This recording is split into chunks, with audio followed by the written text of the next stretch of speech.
When I hear people say, the church's got too many rules, I know they're talking about morality, what's right to do and what's wrong to do.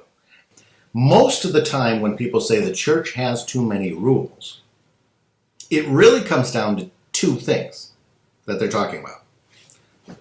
Sex and going to church on Sunday.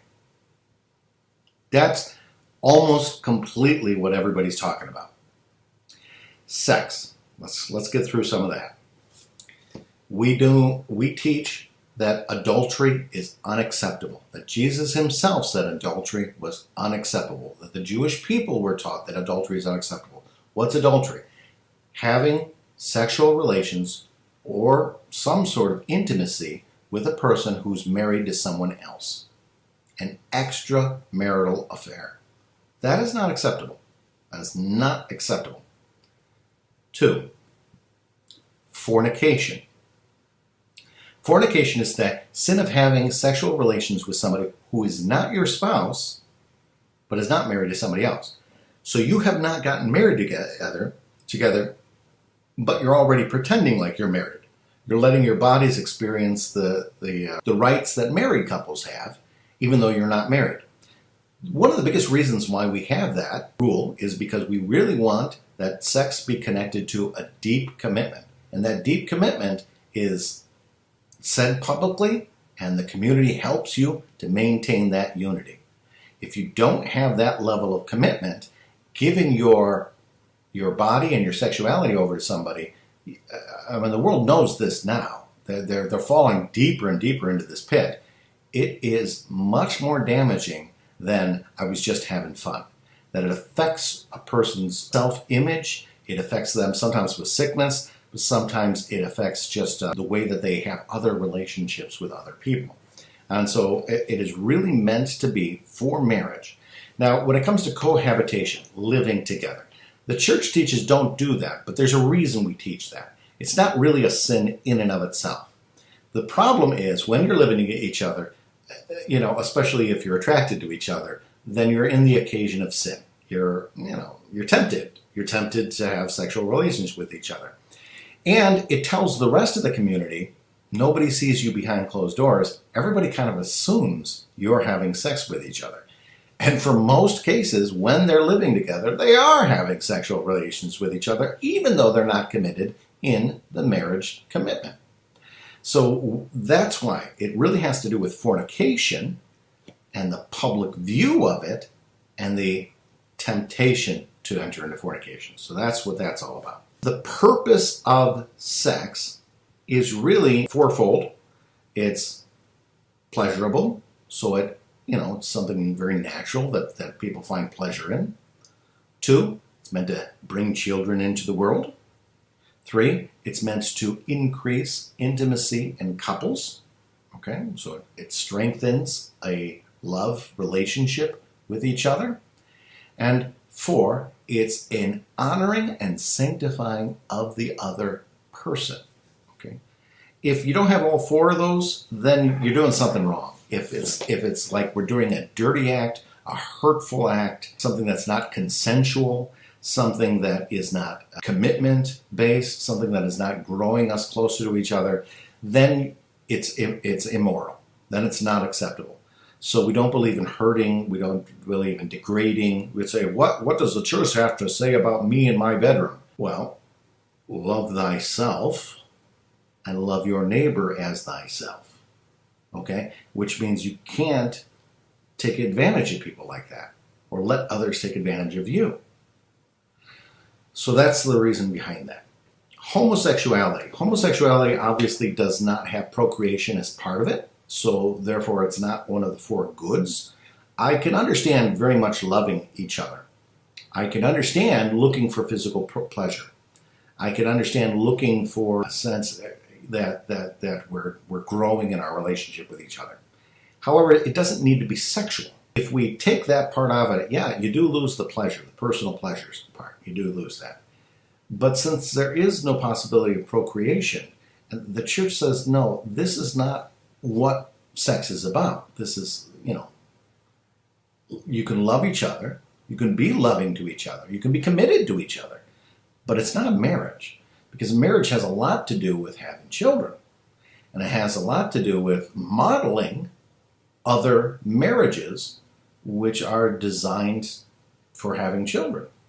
And so the fact that homosexuality is not procreative is a big reason. Now, there's other reasons why homosexuality has run into problems in our culture. A lot of people, because it's not, that homosexuality is not procreative, you can't have children, there are a lot of people who then become promiscuous. And there's a lot of self-degradation. And there's a lot of times in which there's alcohol and drugs involved that really hurt somebody's dignity, and a lot of being taken advantage of. It's not in all cases. I think a lot of times our culture likes to put up that perfect couple and say that's what we're talking about. But that's not what the statistics are showing. They're just showing that there's a lot of people being taken advantage of in those circles. And so all of that is just part of it. It's like, I kind of think of it as once you've taken the step to say, I don't trust the church's teaching on this, you kind of enter into a room filled with almost anything goes. And there's a lot of pain that goes along with that. And we'd like to see people avoid that. Transgenderism, that's a big one right now. We don't believe that God made a mistake when he made you. If he made you a man and you had feminine characteristics, so you're a man with feminine characteristics, doesn't mean that you should be dressing up or doing surgeries to fix that. It does mean that you do need support. Sometimes it's your environment that created it. Sometimes it's biological. Or a woman who thinks that they're a man. But it's not really something we want to just say anything goes. A man is a man and a woman is a woman. And their bodies are made the way that God intended them to be made. And they're able to have children, but only with the opposite sex. So the opposite gender. So to a Catholic perspective, any attempt to change all that is really trying to say that God made a mistake, and we're trying to fix God's mistake. And I don't believe that God did make a mistake. Abortion, people use abortion a lot of times because they use it almost like a contraception, even though it's after conception. So they just basically don't want the responsibility of a child. Now, there might be some very good reasons why they don't. They might not economically want that. They might not be in a stable relationship, maybe even an abusive relationship. And so it's not a good environment to have a child.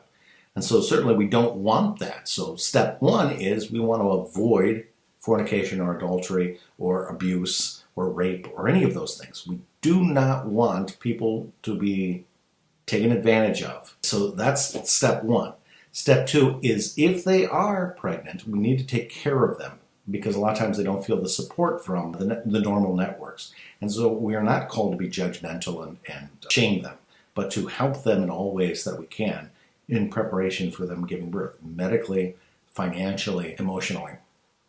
Now, finally, sometimes it's true the child needs to go up for adoption, or that the mother is going to be a single mother and is going to need a significant amount of support. And so we need to be there for them. I suppose because all of those situations require so much sacrifice, the potential sacrifice of physical health, the sacrifice of other futures, development, schooling, that a lot of people say in order to avoid the consequences of having a child in the world, we legitimize abortion. The church says no. The two don't match each other. Though those consequences are very real and very serious, life-changing consequences, ending the life of a person is not respecting the dignity of the person. We'll say, well, no, it's not a person, it's a fetus. Well, for the church, it's very clear to us that that fetus, and science supports us on this, that fetus is an individual human being. And lots of arguments go back and forth about that, but that's what it really comes down to, is we believe that's a true human being, and therefore worthy of respect and not to be killed. Sterilization, a lot of couples, they get to the point where they don't want to have any more children or even, find it risky to get pregnant. But we do believe that it is better to use the natural family planning to the best of your ability.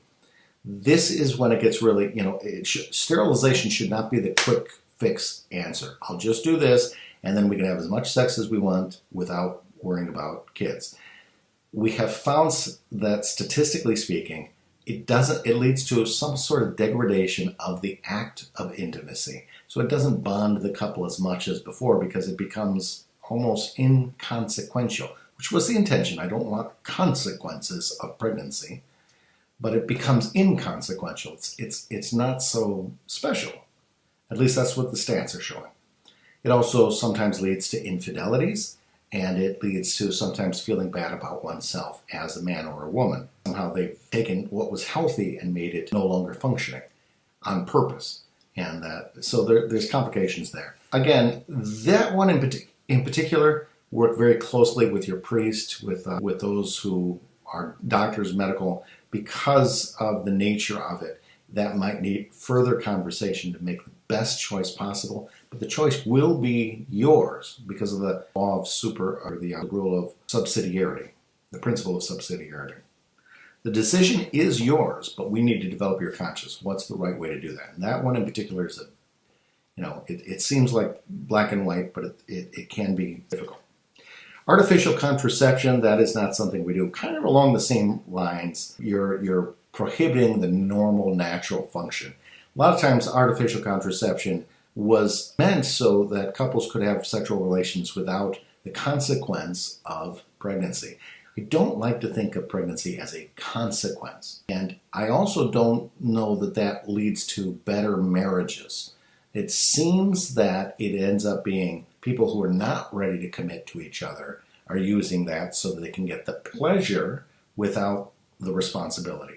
And that's when it comes really complicated. They might say, well, we really love each other, but I don't know if this love will last. So they have an immature love, and they want to just enjoy each other while they can, or hopefully build into a serious love. But it's better if you have a serious love and then enter into intimacy. So the church's teaching is artificial contraception is not acceptable.